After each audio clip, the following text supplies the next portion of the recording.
తన ప్రాణాలే నీవని ధర్మేచగా తన మనసంత నీదని అర్థేచగా తన వలపంత నీకని కామేచగా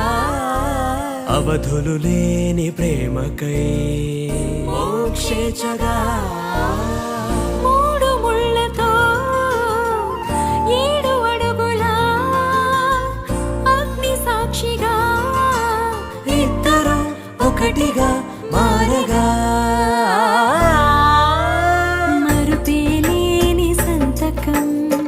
వెళ్ళి పుస్తకం మరు జన్మకి తొలి స్వాగతం